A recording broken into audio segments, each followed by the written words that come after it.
Aqui, uma honra estar aqui presente com vocês. Vamos trocar ideia, né? O tema é nova direita. Que nova direita é essa, né?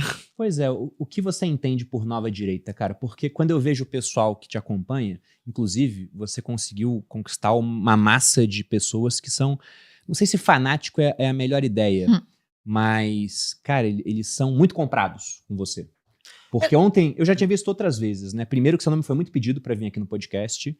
Inclusive, que pra quem tá assistindo, o Renan já veio no Primocast, já veio nos Economistas. A gente gosta de dar uma distância entre os convidados pra vir aqui nos Sócios. Então, não é que eu tenha, nossa, o Bruno não quer chamar o Renan, porque tinha essa ideia. O Bruno não gosta do Renan Santos, né? Sei lá, ele é Flávio, ele é Zema. Cara, eu não gosto do Lula. O resto... O restante todo mundo tem minha simpatia, tá? Até que prove o contrário, né?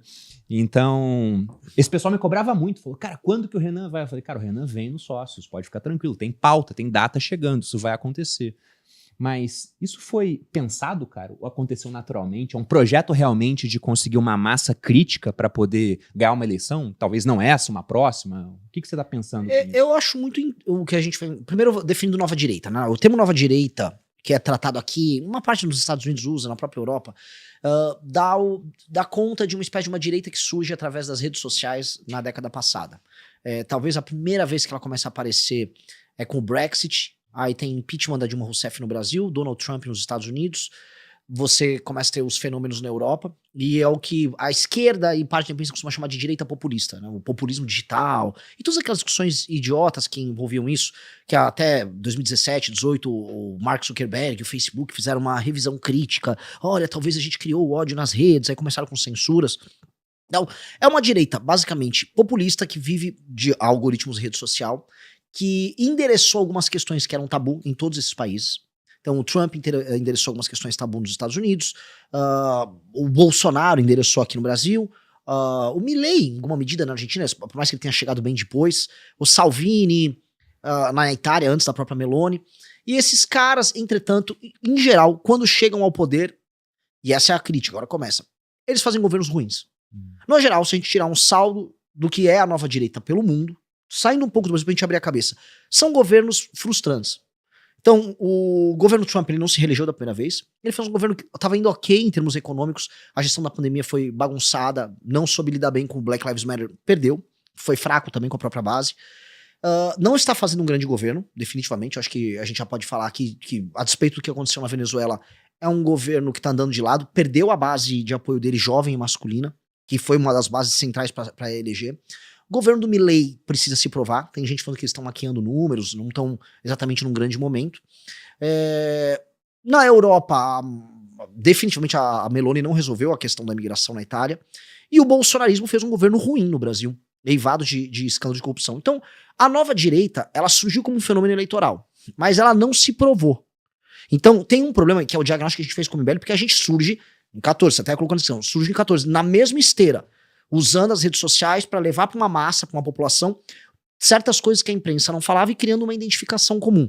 A gente criou, fez as manifestações que derrubaram Dilma Rousseff, participamos muito do processo da Lava Jato, mas nunca chegamos ao poder, porque a gente era muito novo. Na verdade, em 2018 teve eleição presidencial, ninguém nosso tinha idade para concorrer a presidente.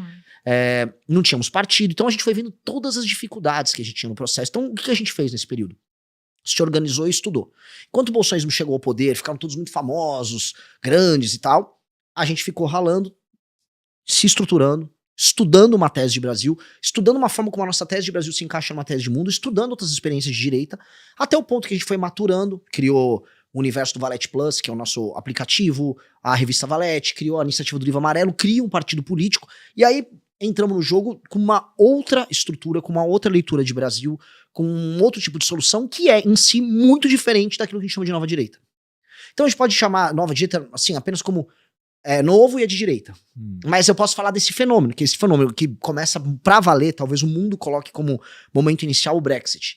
E ela é uma resposta ao fracasso da nova direita. Nós somos uma resposta ao fato de que todas as grandes experiências da tal nova direita pelo mundo afora não deram certo.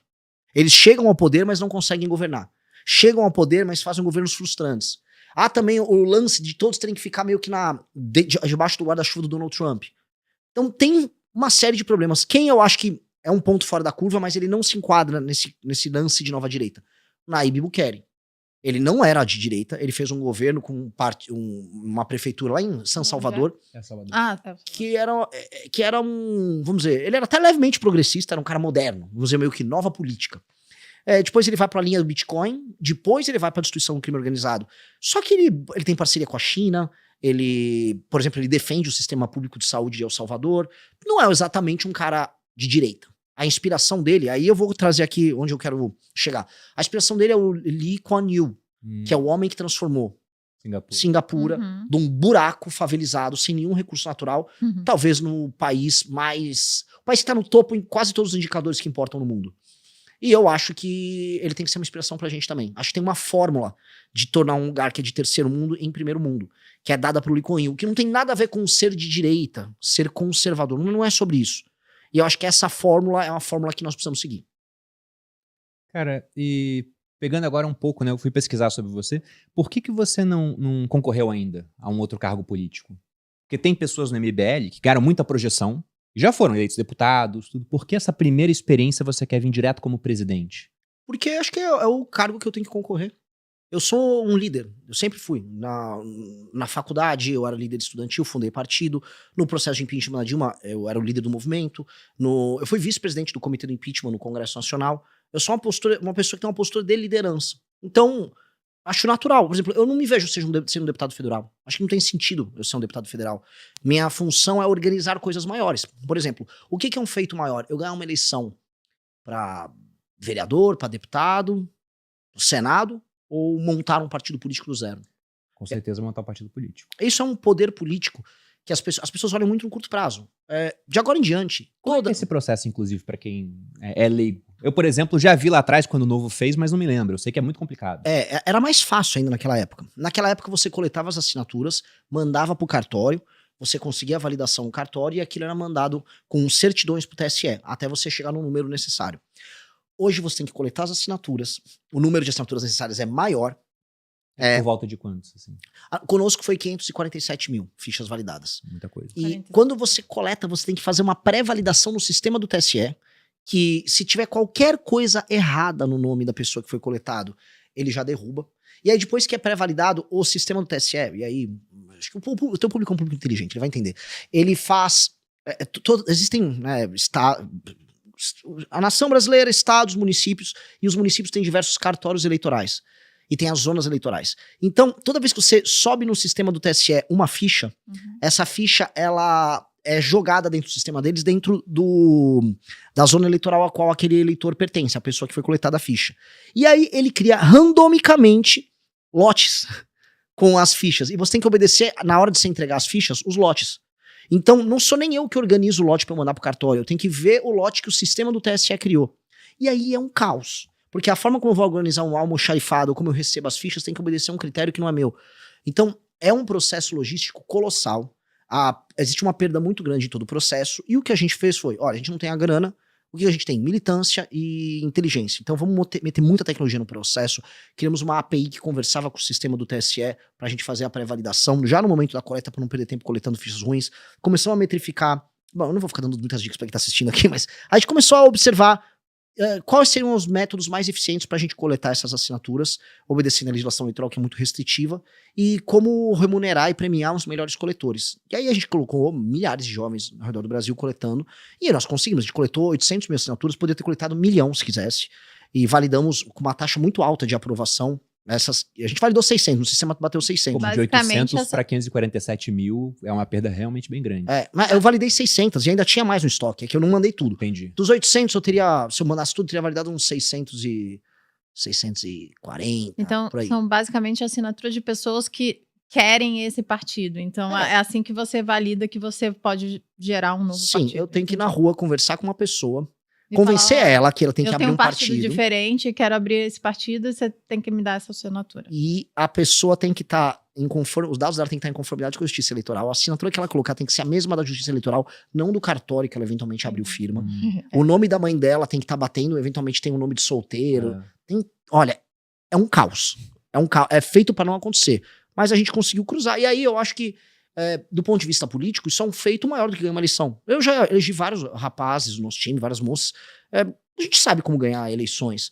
Eu teria, se eu quisesse fazer isso por mim, eu teria feito, tanto que eu nem cuidava das minhas redes sociais. Aí agora eu comecei a cuidar, agora eu tô me comportando como pré-candidato. Então, acho que é uma coisa natural. Sempre tive uma postura de liderança e eu acho que não vejo, vamos dizer, nem necessidade de eu ter feito outras coisas. Até porque eu ter montado um partido, agora eu posso permitir que milhares de jovens no Brasil concorram. Isso tem um efeito em escala tão maior para as pessoas que nos defendem do que ser meramente eu próprio um candidato, que quando a gente olha, sabe, como um processo como um todo, pô, realmente foi um feito bem grande. E vocês vão lançar candidatos a todos os postos políticos. Então vai ter gente concorrendo a governo de estado, deputados. Sim. A gente vai ter mais de 1.000 candidatos para deputado federal e estadual. Teremos candidato, pelo menos em metade dos estados ao governo, teremos alguns candidatos ao Senado. Bacana, cara. Porque assim, o que a gente não fez nessa eleição é saiu assim, vem pra cá, sai pro nosso partido. Todo mundo tem que ler o nosso livro amarelo, que é o nosso livro de propósito, tem que andar com as nossas bandeiras. Não existe divisionismo interno, é um partido que não tem faccionalismo. Então, não existe, por exemplo, como acontece, vou dar um exemplo, no Novo. No Novo, os candidatos a deputado vão apoiar o Flávio, de maneira clara. Estavam ontem lá, ninguém foi com o Zema criticar o Flávio, né? Ficou todo mundo quieto. Porque o eleitor deles é bolsonarista. Então, eles fazem uma campanha pra bolsonarista e não conseguem se tornar uma alternativa própria. No nosso partido, absolutamente ninguém pode ter uma postura diferente. Senão você não é um partido. Isso é o básico de um partido político. Se você tem um candidato, todo partido apoia o candidato do partido, né? Mas no Brasil isso não é regra. Não é. O Caiado. O Caiado é candidato pelo PSD, do Kassab. Se o Caiado pegar um avião, sair lá de Goiânia e pousar no Rio de Janeiro, ele vai encontrar o Eduardo Paes. Eduardo Paes é candidato a governador pelo PSD. O Eduardo Paes é palanque do Lula. Se ele pegar esse mesmo avião e voar lá pro Maranhão, vai pra São Luís, vai encontrar o Braide vai fazer campanha pro Lula. Onde o Caiado vai encontrar um governador ou um líder local que vai fazer campanha por ele? Não tem. Então, o PSD do Kassab é um partido? Não. O PSD do Kassab é um cartório para fazer negócio. Cada lugar se adapta, vamos dizer, ao esquema do lugar, às lideranças do lugar. E aí o seu partido não é um partido. Ele, classicamente, ele não se torna aquilo que, vamos dizer, a ciência política costuma chamar de partido.